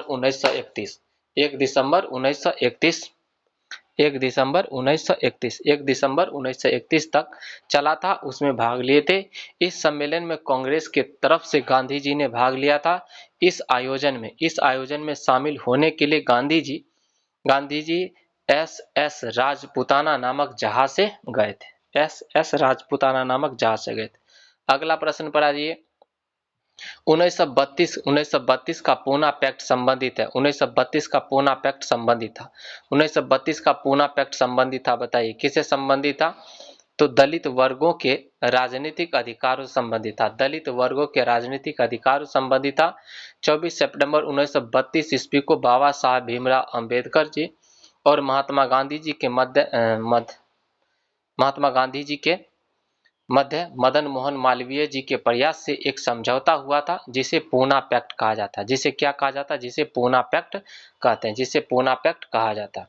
महात्मा गांधी जी और बाबा साहब भीमराव अंबेडकर के बीच पूना संधि कब हुई थी? महात्मा गांधी जी और बाबा साहब अंबेडकर जी के बीच पूना संधि कब हुई थी? पूना संधि 1932 ईस्वी में हुई थी, 24 सितंबर 1932 को। गांधी जी और बाबा साहब भीमराव अंबेडकर के बीच 24 सितंबर 1932 ईस्वी को 24 सितंबर 1932 ईस्वी को 24 सितंबर 1932 ईस्वी को बाबा साहेब भीमराव अम्बेडकर और महात्मा गांधी जी के मध्य मदन मोहन मालवीय के प्रयास से मदन मोहन मालवीय जी के प्रयास से एक समझौता हुआ, जिसे पूना पैक्ट कहा जाता है। जिसे क्या कहा जाता है? पूना पैक्ट कहा जाता है। अगला प्रश्न पर आ जाइए। किसने सांप्रदायिक पंचायत की घोषणा की थी? सांप्रदायिक पंचायत की घोषणा किसके द्वारा किया गया था? रैमजे मैकडोनाल्ड के द्वारा किया गया था। रैमजे मैकडोनाल्ड ने 16 अगस्त 1932 रैमजे मैकडोनाल्ड ने 16 अगस्त 1932 रैमजे मैकडोनाल्ड ने 16 अगस्त 1932 रैमजे मैकडोनाल्ड ने 16 अगस्त 1932 रैमजे मैकडोनाल्ड ने 16 अगस्त 1932 ईस्वी को सांप्रदायिक पंचायत की घोषणा की थी। रैमजे मैकडोनाल्ड ने 16 अगस्त 1932 ईस्वी को सांप्रदायिक पंचायत की घोषणा की। रैमजे मैकडोनाल्ड ने 16 अगस्त 1932 ईस्वी को सांप्रदायिक पंचायत की घोषणा की। रैमजे मैकडोनाल्ड ने 16 अगस्त 1932 ईस्वी को रैमजे मैकडोनाल्ड ने 16 अगस्त 1932 ईस्वी को सांप्रदायिक पंचायत की घोषणा की। रैमजे मैकडोनाल्ड ने 16 अगस्त 1932 ईस्वी को सांप्रदायिक पंचायत की घोषणा की थी। अगला प्रश्न पर आ जाइए। किस अधिनियम के बारे में जवाहरलाल नेहरू जी ने कहा था कि हमें एक ऐसी कार दी गई थी, है ना? पंडित जवाहरलाल नेहरू जी ने कहा कि हमें ऐसी कार दी गई थी जिसमें सब ब्रेक थे परंतु इंजन ही नहीं था, है ना? ब्रेक था लेकिन इंजन ही नहीं था। तो बताइए किस में कहा गया था? तो इसका आंसर हो जाएगा 1935, है ना? 1935 का अधिनियम 1935 का अधिनियम में कहा गया था। 1935 का भारत शासन अधिनियम के बारे में जवाहरलाल नेहरू जी ने कहा था कि हमें एक ऐसी कार दी गई थी जिसमें ब्रेक तो था परंतु इंजन ही नहीं था। ब्रेक था परंतु इंजन ही नहीं था। ठीक है, अगला प्रश्न पर आ जाइए। सन 1935 के विधेयक के तहत गठित संयुक्त संसदीय समिति के अध्यक्ष थे। संयुक्त संसदीय समिति के अध्यक्ष थे, जिसके परिणाम स्वरूप भारत सरकार कानून 1935 निर्मित हुआ। जिसके परिणाम स्वरूप भारत सरकार कानून 1935 निर्मित हुआ। तो लॉर्ड लिनलिथगो, है ना? लॉर्ड लिनलिथगो आंसर हो जाएगा।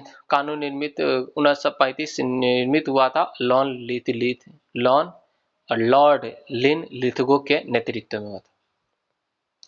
अंतिम गोलमेज सम्मेलन नवंबर 1932 में हुआ था। एक श्वेत पत्र जारी किया गया जिस पर ब्रिटेन के संसद की संयुक्त प्रवर समिति ने विचार किया और इस समिति के अध्यक्ष लॉर्ड लिनलिथगो थे। और इस समिति के अध्यक्ष कौन थे? लॉर्ड लिनलिथगो थे। और इसके सुझावों के आधार पर 1935 ईस्वी का अधिनियम बनाया गया था। और इसी के सुझावों पर लॉर्ड लिनलिथगो के सुझावों पर क्या किया गया था? 1935 ईस्वी में 1935 ईस्वी का अधिनियम बनाया गया था। ठीक से एक बार और सुनिए, इसमें गड़बड़ सड़बड़ हो गया है कि नहीं। सन 1935 के विधेयक के तहत गठित संयुक्त संसदीय समिति के अध्यक्ष थे, जिसके परिणाम स्वरूप भारत सरकार कानून 1935 निर्मित हुआ। लॉर्ड लिनलिथगो के अध्यक्षता में निर्मित हुआ था, है ना? अंतिम गोलमेज सम्मेलन नवंबर 1932 में हुआ था। एक श्वेत पत्र जारी किया गया जिस पर ब्रिटेन की संसद की संयुक्त प्रवर समिति ने विचार किया। इस समिति के अध्यक्ष लॉर्ड लिनलिथगो थे और इसके सुझावों के आधार पर 1935 ईस्वी का अधिनियम बनाया गया था। और इसके सुझावों के आधार पर ही 1935 ईस्वी का अधिनियम बनाया गया था। ठीक है ना? तो ये तो चैप्टर खत्म हो गया। अगला चैप्टर है आपका भारत छोड़ो आंदोलन। अगला चैप्टर कौन है? भारत छोड़ो आंदोलन। अगला टॉपिक है आपका भारत छोड़ो आंदोलन, ठीक है ना। तो भारत छोड़ो आंदोलन चालू कर